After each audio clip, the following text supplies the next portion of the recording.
হাসতে হাসতে জীবন কাটাবো দুঃখ নাই নতুন সাথী পেয়ে বন্ধু আমায় গেছে ভুলে নতুন সাথী পেয়ে বন্ধু আমায় গেছে ভুলে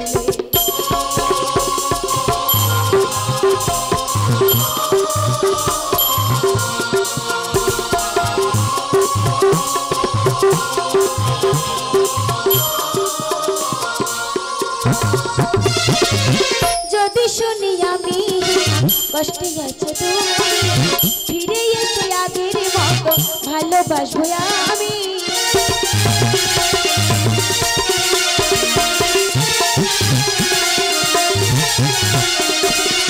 যদি শুনি আমি কষ্টে আছো তুমি ফিরে এসো আগের মতো ভালোবাসবো আমি হাসতে হাসতে জীবন কাটাবো হাসতে হাসতে জীবন কাটাবো দুঃখ নাহি হবে নতুন সাথী পেয়ে বন্ধু আমায় গেছে ভুলে নতুন সাথী পেয়ে বন্ধু আমায় গেছে ভুলে দিয়েছো এক কষ্টের নদী দিয়েছো এক কষ্টের নদী আমার চোখে ঢেলে নতুন সাথী পেয়ে বন্ধু আমায় গেছে ভুলে নতুন সাথী পেয়ে বন্ধু আমায় গেছে ভুলে নতুন সাথী পেয়ে বন্ধু আমায় গেছে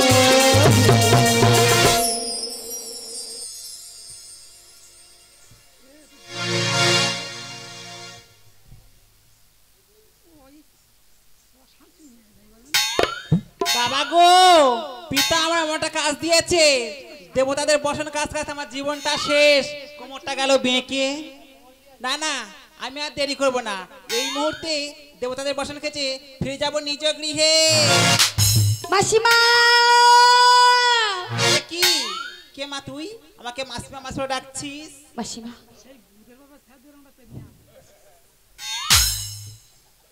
ওরে মা লোকের কথা কান দিস না তুই বল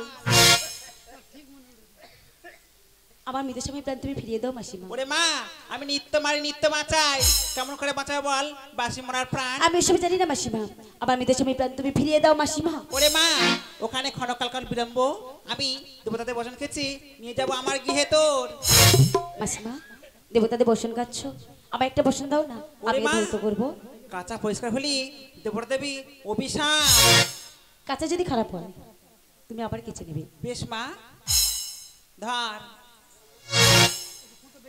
দাঁড়া মা আমার বুচকিরা থুই তুই করে কাপড় জামা কত আর কাচবো কোমরটা গেল 33 কোটি দেবতাদের বসন গাছে তার মানে কত পরিশ্রম বলো মাসিমা এসো মাসিমা আজই তুমি আর আমি একসাথে বসন ধৌত করবো আরে বসনের কাছে আয়না তো আর বেহুলা গো আয়না তো আর বেহুলা গো আরে বসনের কাছে না তো আর বেহুলা গো না তো আর বেহুলা গো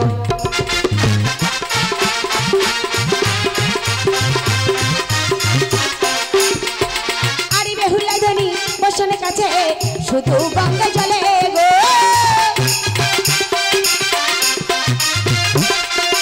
আরে বেহুলা ধনী বসনের কাছে শুধু গঙ্গা জলে গো আরে বেহুলা ধনীর বসন হলো বেহুলা ধনীর বসন হলো সূর্য সমতুল গো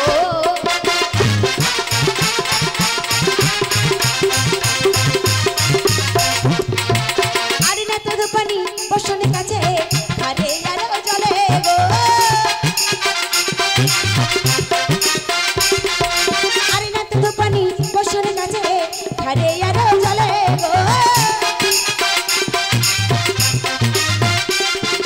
আরে না তো পানি বসন হলো না তো পানি বসন হলো কাচড়ি আর ফুলো গো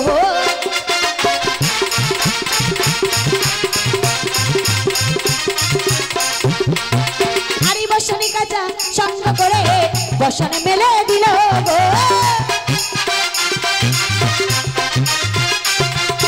আরে বসনে কাঁচা সঙ্গ করে বসনে মেলে দিল গো আরে বসন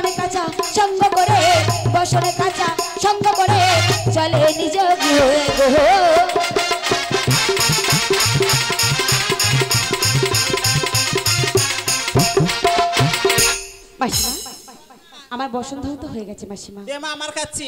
নাও মাসিমা। চলো মাসিমা এই মুহূর্তে ফিরে যাব তোমার গৃহেতে মাসিমা। তাই চল মা।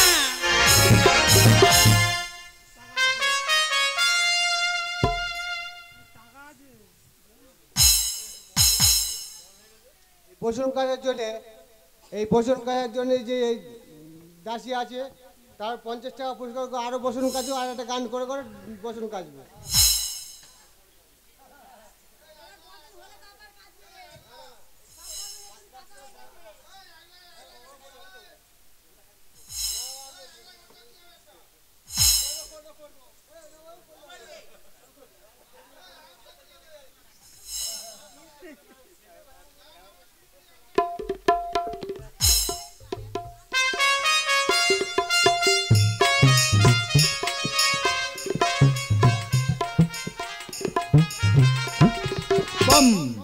बम बम बम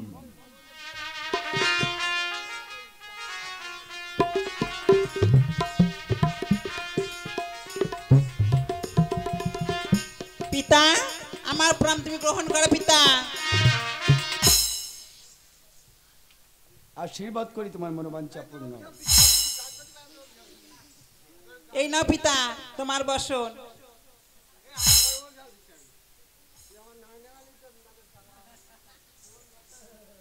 तो বলো পিতা। প্রতিদিন কাছে আমার অম্বর হ্যাঁ পিতা। কোনদিন দেখি নাই অতি সুন্দর এই বসন কানা কে কেটেছে? ওগো পিতা এ বসন আমি খেয়েছি পিতা। আমি জানি এই বসন তুমি কাছনি, এটা তোমার দ্বারা সম্ভব নয়। কেন পিতা? আমি কি মানুষ না? আমি কি কাছতে পারি না? এত মুখ আমার সম্মুখে করো না। ওগো পিতা আমি তোমার পিতা, আমি জানি। আর যদি না তুমি আমার কাছে সত্য কথা বলো, কন্যা বলে ক্ষমা করব না। আমি দেব কিন্তু তীব্র বিষ। দাঁড়াও পিতা, তুমি সাপ সাপ আর সাপ। ওগো পিতা এ বসন খেয়েছে আমার এক বঞ্জি পিতা। তোমার বঞ্জি? হ্যাঁ পিতা। তাহলে সম্পর্কে বিমান নাতনি হ্যাঁ করলো প্রভাতে আনবে দেবসভা মাঝে, আমি তাকে দেখতে চাই। ওগো পিতা সে যে মানবী। মানবী হোক আর দানবী হোক আমি তাকে দেখতে চাই। বেশ পিতা। এই নিজেও বসন এই মুহূর্তে পাঠিয়ে দাও।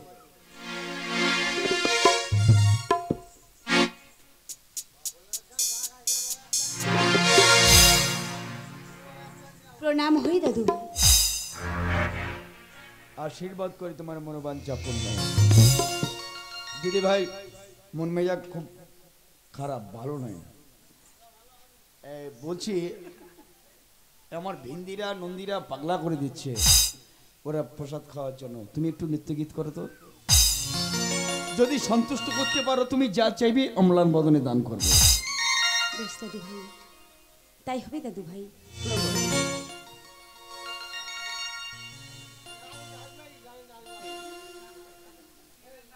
নটরাজি গো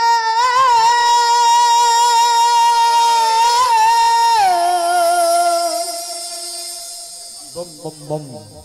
ও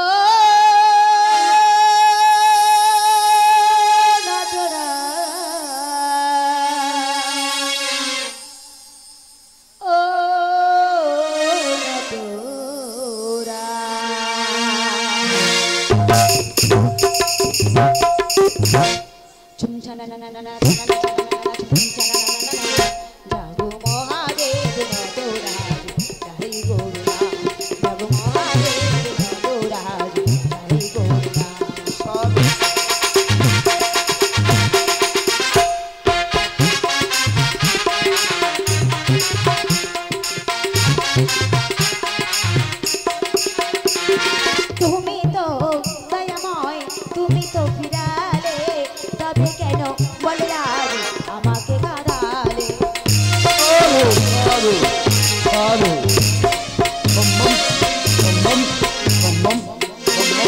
তুমি তো দয়াময়, তুমি তো ফিরালে, তবে কেন বলে আজ আমাকে কাঁদালে?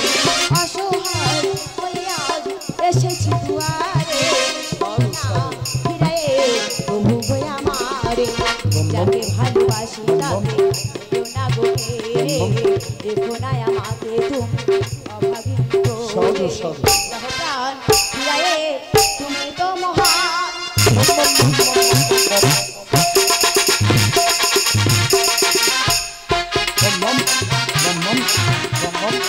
বম বম বম বম। শীতিতে যে সিঁদুর একেবারে দিয়েছি সাধু, তাকে সাধু। চির অক্ষয় করে নিতে এসে বিশ্বনাথা বিশ্বনাথা দিনে বেশি করে করবেন বিশ্বনাথা। শীতিতে যে সিঁদুর একেবারে দিয়েছি তাকে চির অক্ষয় করে নিতে এসে কি আমার অপরাধ জানি না তাই আমি বলে দাও তুমি অভয়ন্তরা সম্মান হবে থেকে বড় জানি যাহা করেছো দাও সাধু, সাধু। তুমি তো মহা সাধু সাধু সাধু। বম বম বম বম বম বম বম বম বম বম বম।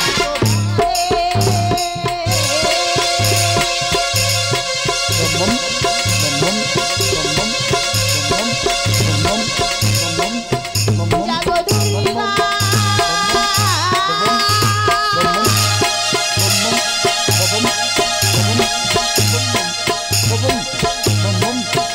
জাগো বিশ্বহরি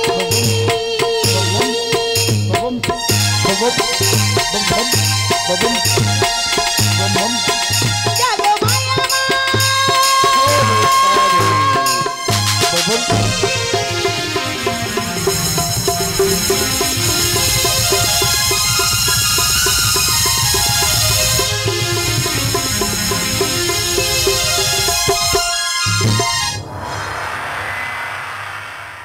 সাধু সাধু সাধু। দিদি ভাই, তোমার নৃত্যগীতে সন্তুষ্ট হয়েছি। তোমার নৃত্যগীতে সন্তুষ্ট হয়ে আমি তোমাকে এই বর দিচ্ছি, তোমার শীতের সিন্দুর হাতে শঙ্খ হইবে চিরক্ষয়। বাবা ভিন্দি ওঠে বর বাবা। দাদু ভাই ওগো দাদু ভাই এ তুমি কেমন আশীর্বাদ করলে দাদু ভাই? কেন আমি যে বাসর ঘরে পতিহারা হয়েছি দাদু দিদি ভাই? কি বললে? তুমি বাসর ঘরে পতিহারা হয়েছো? কে বলেছে তুমি বাসর ঘরে পতিহারা? ওই তো তোমার শীতের সিন্দুর হাতে শঙ্খ আকাশে তারার বিন্দুর মতো চলছে, আর তুমি কিনা বলছো তোমার পতি দেবতা নেই। বলো তোমার পতি দেবতার কি হয়েছে? দাদু ভাই মামনেশ্বর কাল লাগে নাকি আমার স্বামীকে দংশন করে পালিয়ে এসেছে দাদু ভাই। দিদি ভাই, আমি যখন বর দিয়েছি বর তো কোনোদিন ব্যর্থ নয়। ভাসতে ভাসতে যখন আমার নিকটে এসছো, এসব ব্যবস্থা আমি করছি। দাদু ভাই বসো এখানে, আমি দেখছি। না তো বলো পিতা। কি করছো? কবিতা আমি বছর ভাঁজ করছি পিতা। এই মুহূর্তে মনুষ্যকে পাঠিয়ে দাও আমার নিকটে। বেশ পিতা পাঠিয়ে দিচ্ছি।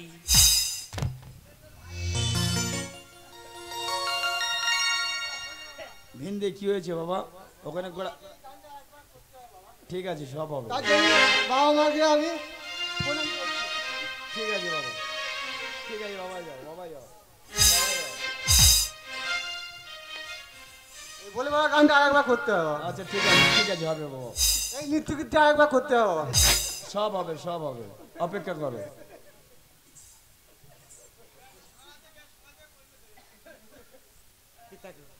মনুষ্য অসময় আমাকে কেন রেখেছে পিতা?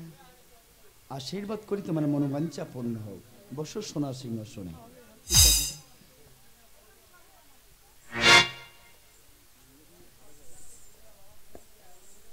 মনুষ্য, হ্যাঁ বলো পিতা। আমি তোমাকে কয়েকটি কথা জিজ্ঞাসা করতে চাই। পিতা গো আশা করি তুমি আমার কাছে সত্য ছাড়া মিথ্যা কথা বলবে না। বলো কি জিজ্ঞাসা করবে তুমি? আচ্ছা, তুমি আমাকে পিতা বলে মানো? হ্যাঁ আমি তোমাকে পিতা বলেই তো মানি। যদি সত্যই আমাকে পিতা বলে মানো, তাহলে তাকিয়ে দেখো, পশ্চাতে যে বালিকা বসে আছে ওকে তুমি চেনো? হ্যাঁ আমি ওকে চিনি। কেমন ভাবে চেনো? ওর নাম বেফুলা। আমার সাথে সাক্ষাৎ হয়েছিল সরোবরের ঘাটে। এইটুকু মাত্র? হ্যাঁ এইটুকু, এছাড়া অন্য কিছু নয়? না পিতা। আর আমি বলছি ছাড়া অনেক কিছু আছে। এছাড়া আরো কি আছে? আমি তোমাকে জানিয়ে দিচ্ছি, আমি তোমাকে চিনিয়ে দিচ্ছি। চাঁদবিনীর কুলবধূ সাহেবিনী ঝি কোন অপরাধে ওর প্রাণের প্রতীকে লোহ বাসর ঘরে সর্প দিয়ে দংশন করতে তোমাকে হুকুমটা দিয়েছিল। কে? উঠে গেলে কেন? বলো কেন? কেন ওর প্রাণের প্রতীকে খেয়েছো? পিতাকু, তোমার আদেশ অনুসারে গিয়েছিলাম না তোর রজকিনীর কাছে। যেমন ভাবে যুক্তি দিতে সেইভাবে আমি কাজ করেছি। সে বলেছে লক্ষ্মীন্দরকে দংশন করতে, তাই আমার নাগগণকে দিয়ে লক্ষ্মীন্দরকে দংশন করি। মনসা, চোরা নাহি চেনে ধর্মের কাহিনী। কারণ প্রকৃত চোর যারা দেখবি উঁচু মাথায় কথা বলে, তারা ভদ্র ঘরের সন্তান যারা নিচু মাথায় কথা বলে তারা। পিতা! মনসা, তোমার জালে তুমি আটকে গেছো। আমি বলছি বেহুলার স্বামী লক্ষিন্দরকে বাঁচিয়ে দাও। বাঁচিয়ে আমি দিতে পারি। এখান থেকে ফিরে গিয়ে যদি ওর শ্বশুর হাত থেকে আমার পূজা আদায় করতে পারি, তাহলে বাঁচিয়ে দেবে। বেশ, এর ব্যবস্থা আমি করছি। পরিণতি বেহুলা, তোর স্বামীকে যদি ফিরে পাস তাহলে পারবি না তোর শ্বশুরকে বলে আমার কন্যা চানি পুষ্পাঞ্জলি আদায় করে দিতে? আমি কথা দিলাম দাদু ভাই, প্রত্যেকটি দেবতার সম্মুখে দাঁড়িয়ে কথা দিলাম, মা যদি আমার মৃত স্বামীর প্রাণ ফিরিয়ে দিতে পারি, আমি এখান থেকে ফিরে গিয়ে মায়ের চরণে পুষ্পাঞ্জলি আদায় করে দেবো দাদু ভাই। বেপুলা, শত চেষ্টা করেও তোমার শ্বশুর আমি দর্পচূর্ণ করতে পারলাম না। সামান্য বালিকা তুমি তুমি কেমন ভাবে দেবে আমার চরণে পুষ্পাঞ্জলি আদায় করে? মনসা, কেন ভুলে যাচ্ছিস? ও সামান্য নয়, ওরা ছিল স্বর্গের উষা অনিরুদ্ধ। তোর সে কথা আমার অজানা নয়, কিন্তু তবুও বলছি পিতা, যদি না আমার শ্বশুর আমার বেশি পিতা, বন্দনা করে। ওগো মা, আজ আমি তোমার সম্মুখে দাঁড়িয়ে প্রত্যেকটি দেবতার সম্মুখে দাঁড়িয়ে কথা দিয়ে গেলাম, পিতা যদি তোমার চরণে পুষ্পাঞ্জলি দিয়ে তোমাকে যদি মা বলে না ডাকে পিতা, বেশ, আজ যেভাবে আমার স্বামীকে নিয়ে আমি ফিরে যাব, ঠিক সেইভাবে আমার স্বামীকে নিয়েই আবার তোমার সম্মুখে চলে আসবো মা। মনসা, সবই তো শুনলি, তাহলে ফিরিয়ে দেওয়ার প্রাণের প্রতীকে। পিতা, যদি না পুষ্পাঞ্জলি পাই তুমি তোমার স্বামীকে নিয়ে ফিরে আসবে আমার কাছে, আমিও কথা দিলাম মা, পাবো না স্বর্গের স্থান, তাই তোমাদেরকে নিয়ে আমি পথে প্রান্তে ভিক্ষা করব। না রে মানা, কেন পথে পথে ভিক্ষা করবি? আমি তোর পিতা, আমি তোকে আশীর্বাদ দিয়েছি, তুই পূজা পাবি বিশ্ব মাজারে। দেখবি মা, পুরাণের প্রতি পৃষ্ঠায় পৃষ্ঠায় লেখা থাকবে বেহুলা লক্ষিন্দরের নাম, আর সবার উপরে উজ্জ্বল অক্ষরে কি লেখা থাকবে জানিস? ওং অস্তি কশ্যমণি মাতা বালকী ভগ্নি স্ততা জরৎকারে পত্নী মনসা দেবী নমো নমো। বেশ পিতা, মেনে নিলাম সে কথা। যাও মা, বিলম্ব না করি তোমার স্বামীর হারগুলো নিয়ে এসো, নতুন বস্ত্র নিয়ে এসো, কুলের করে চালিয়ে এসো, তোমার স্বামীর আমি প্রাণ ফিরিয়ে দেবো। বেশ, আসি মা।